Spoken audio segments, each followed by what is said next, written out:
Hello guys বন্ধুরা, তো দেখো এই যে চাল কুমড়োটা বড়া করব। সঙ্গে ডাল আছে, অনেক কিছুই আছে। তো এই চাল কুমড়োটা বাবা কালকে আনছে, আজকে আনেনি, কালকে আনছে। তো এটার আমি বড়া করব। দেখো কীভাবে বড়া করব, কাটার জন্য কীভাবে কেটে নিতে হবে। দেখো সর্ষ দিয়ে বড়া করব। এটাকে আগে ছুলে নিব, এইভাবে করে ছুলে নেব নিচে, এইভাবে করে আগে ছুলে নিব।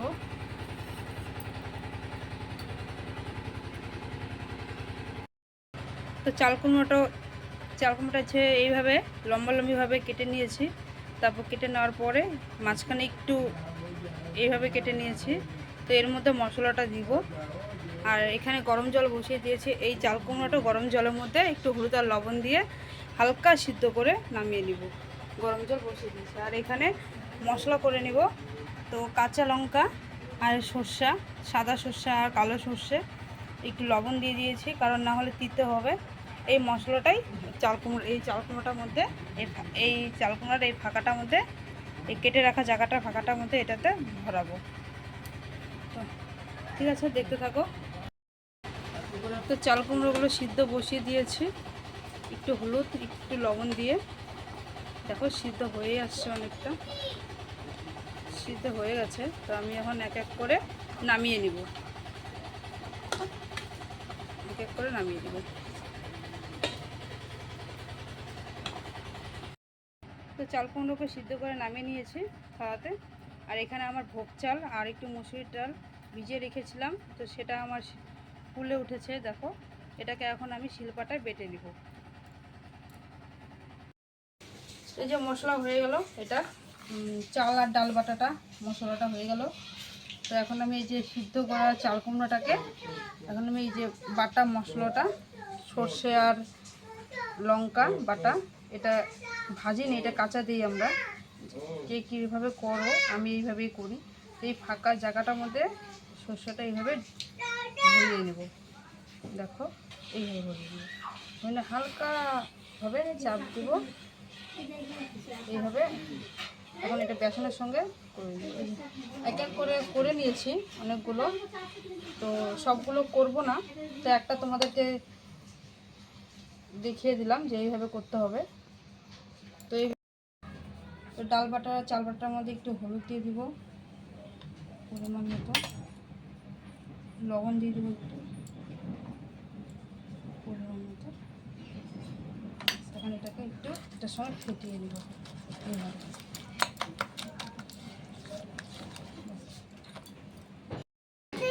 তো এই যে এটাকে এখন আমি ভরিয়ে নিব এইভাবে, আলতো হালকাভাবে ভরিয়ে নেব এইভাবে, যাতে মশলাটা বের না হয়ে যায়।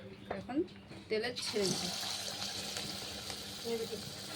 এক এক করে এইভাবে দিয়ে দেবো। আবার একটা দিয়ে দেবো।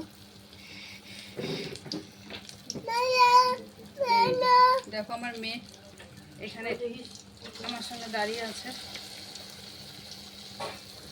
ও দেখছে বড়া কীভাবে ভাজি আমি এইভাবে।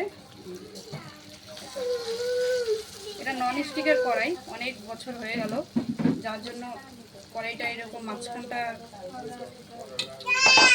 একটা ভাতটা উঠে গেছে, সাইডগুলো কালো কালো হয়ে আছে। 8-9 বছর হয়ে গেল কড়াইটা।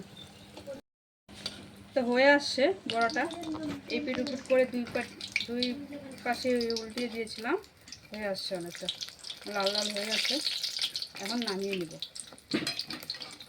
এক এক করে নামিয়ে নিব। দেখো আমরা তো এইভাবেই করি বড়া।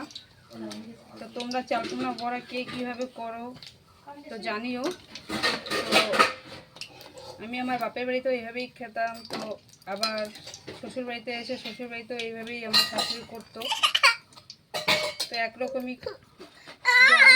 তো আর তোমরা কীরকম করে বড়া করো জানিও। বাবা কিরকম হয়েছে বড়াটা?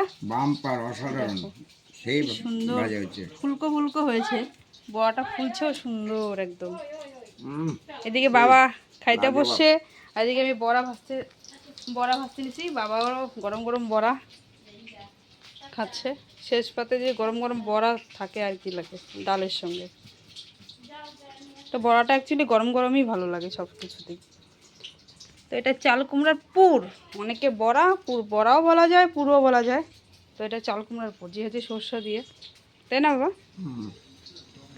তো ঠিক আছে, আজকে মতন এখানেই।